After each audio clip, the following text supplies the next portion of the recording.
অনেক বোদ্ধারাই মনে করেন হাসন রাজা আপনার চলচ্চিত্রে আসার পরে আসলে আমরা এই ধরনের যে স্ক্রিপ্টগুলো আছে বা এই ধরনের যে ঘটনাগুলো আছে এগুলো আমরা আসলে কন্টিনিউ করতে পারিনি।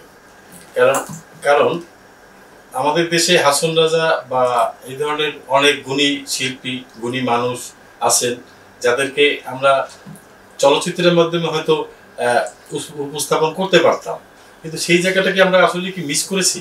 আপনার প্রশ্ন এটা আমারও প্রশ্নই বলা চলে। হাসন রাজা আমি যখন ছোট ছিলাম তখন কিন্তু হাসন রাজা সিনেমা হবে, ছোটবেলায় আমি কিন্তু চলচ্চিত্রের প্রতি খুব দুর্বল ছিলাম, চলচ্চিত্র দেখার জন্য পাগল ছিলাম। আমি যাত্রা দেখতাম, নাটক দেখতাম, নাটক করতাম। তো প্রতি সপ্তাহে চিত্রালী আসতো যেদিন, মানে ওই প্রথম কপি মনে হয় আমার এলাকাতে আমি কিনতাম। তো এটা আমি বালিশের নিচে রেখে দিতাম, প্রতিদিন সকালে ঘুমোতে উঠে পড়তাম বারবার আরেকটা আসা পর্যন্ত এটাকে পড়তে থাকতাম। তো চিত্রালী পরে দেখতাম যে হাসন রাজার ছবি হচ্ছে, খলিলুল্লাহ খান উনি হাসন রাজার চরিত্রে অভিনয় করবেন। তারপরে কতদিন পরে দেখি আর নাই, কোনো খবর নাই, কিছুই নেই। তারপরে আস্তে আস্তে যখন কলেজে গেলাম তখন দেখি যে হাসন রাজা হচ্ছে, সোহেল রানা হাসন রাজার ছবি নায়ক হচ্ছেন, উনি গেটআপ টেটআপ দিয়ে একটা মহরত হলো। এরপরে 1 বছর 2 বছর আর খবর নাই। তারপরে যখন আমি নায়ক হলাম, আমার 3টা ছবি রিলিজ হয়ে গেল। বিশেষ করে সাগরিকা যখন রিলিজ হলো তো আমাদের সিলেট বিভাগ এর দাবি ছিল, সিলেট বিভাগ এর দাবি উঠেছিল, তো আন্দোলন চলছিল, ওইখানে আমিও সক্রিয় ছিলাম যেহেতু আমি সিলেটের সন্তান। তো ওই সিলেট বিভাগ আন্দোলন কমিটি যেটা, ওইটাকে নাম দেওয়া হলো সিলেট বিভাগ উন্নয়ন সমিতি। তারা একটা অনুষ্ঠান করলো, প্রয়াত স্পিকার হুমায়ুন রশিদ সাহেব উনি চিফ গেস্ট ছিলেন।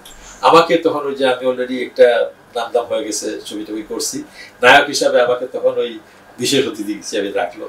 রাখার পরে আমার বক্তব্য যখন দিই তখন একজন পিছন থেকে বলছে, আমাদের সিলেট নিয়ে একটা কিছু করবেন চলচ্চিত্রে, আপনি ইয়ে করেন বলেন। তো তাৎক্ষণিক আমার হঠাৎ মনে হলো যে হাসন রাজা ছবি যদি করি তাহলে মানুষ খুশি হবে বললে এটা। তখন আমি বলে ঘোষণা দিয়ে দিলাম যে আমাদের সিলেটের কৃতি সন্তান এই হাসন রাজা, ওনাকে নিয়ে আমি ছবি করবো। হাততালি দিল সবাই। এরপরে তো আমার একটা ইয়ে হয়ে গেল যে এই ছবি তো করতেই হবে। যার কাছে যাই, অনেকের কাছে গেলাম, দামি দামি অনেক রাইটার, তাদের কাছে গেলাম। সবাই প্রথমে খুব খুশি হয়ে পরে বলে যে এটা খুব কঠিন সাবজেক্ট। লাস্টে ওই প্রফেসর মমতাজউদ্দিন আহমদ, ওনার সাথে কথা হলো। তো উনি বললেন আমাকে সময় দিতে হবে। উনি জিনিসটাকে খুব সুন্দরভাবে নিলেন। উনি অফিসার্স ক্লাবে আমাকে ডাকলেন, সেখানে ডেকে কথাবার্তা বললাম। তো উনি ওই নিজে তো অভিনেতা, খুব সুন্দর করে অভিনয় করে কথাবার্তা বলতে ভালো লাগতো। তারপরে ওই আমার বাসায় যেতেন মাঝে মধ্যে। তো আমার ছেলে ছিল একটা, আমার ছেলেকে খুব পছন্দ করতেন, উনি মাঝে মধ্যে কিছু নিয়ে যেতেন ওর জন্য। তো গিয়ে উনি কথাবার্তা বলতেন, অন্যান্য প্রসঙ্গে সব হাসন রাজা নিয়ে কম কথা বলতেন। আমাকে পরবর্তীতে আমি বুঝতে পারলাম যে আমাকে যে আমি হাসন রাজা করবো, উনি আমাকে দেখতে পাচ্ছেন যে আমি করতে পারবো কিনা উনি। এরপরে একদিন নিজে আমি বললাম যে আমি রেডি, চলেন যাই ইয়েতে, এই কি বলে এই সুনামগঞ্জে হাসন রাজার বাড়িতে। ওইখানে গিয়ে থাকলেন, হাসন রাজার বাড়ি দেখলেন, দেখে খুব হতাশ। আমাকে বললেন যে কিছুই তো নাই, লেখার মতো কিছু তো পাচ্ছে। তো আমার সমবয়সী বা আমার চেয়ে বড় যারা তাদেরকে উনি কিন্তু তুমি বলে, কিন্তু আমাকে উনি আপনি বলে। তাহলে স্যার আপনি আমাকে আপনি বলেন, আপনি আমাকে তুমি বলেন না। হ্যাঁ ব্যাপার আছে, আপনি হাসন রাজা আমার সমান করতে। তো তখন থেকেই হাসন রাজা আমার একটা ক্যারেক্টার, নায়ক ক্যারেক্টারটা উনি করবেন, উনি ঠিক করে রেখেছে। এই জন্য উনি বলেন যে এখানে একটা ক্যারেক্টার আছে, এটা আমি করবো। আমি জানি না আমার স্ত্রী এটার অনুমতি দিবেন কিনা। আমি বললাম এটা কি স্যার, আপনি কি ভাবি বললে করেন না হলে করেন না, এই ক্যারেক্টারের জন্য উনি অনুমতি দেবেন কিনা, এটা একটু ভিলেন ক্যারেক্টার তো। ওই মজার মানুষ ছিলেন, খুবই ভালো মানুষ ছিলেন। তারপরের দিন গেলাম আমরা, এটা রিক্সাতে উঠলাম। ওঠার পরে রিক্সা ড্রাইভার প্রায় 4.5 ফুট লম্বা মানুষ, তো রিক্সা ড্রাইভার করে কি ওই ড্রাইভারকে আপনি বললেন যে দাঁড়ান দাঁড়ান দাঁড়ান দাঁড়ান, একটা লাউয়ের দোকান, লাউ বিক্রি করছে বড়। তো রিক্সা ড্রাইভার তো ব্রেক করে না, সে লম্বা পা তো পা দিয়ে মনে রাখার মতো। তো বললো যে এই লাউটা কিনবো। স্যার এখানে লাউ আমরা যাবো ঢাকায়, আমরা যেতে আসি না, এখানে এটা রান্না করে খাবো, এই এলাকার ইয়ে থাকতে হবে আমাদের মধ্যে, তাহলে ভালো হবে। তারপরে বলেন যে আমি আজকে উদ্দেশ্য কি, দেখে ফেলছি তো সবকিছু। না, আমি খুঁজে খুঁজে বাইর করবো বয়স্ক মানুষ যে হাসন রাজাকে দেখছে।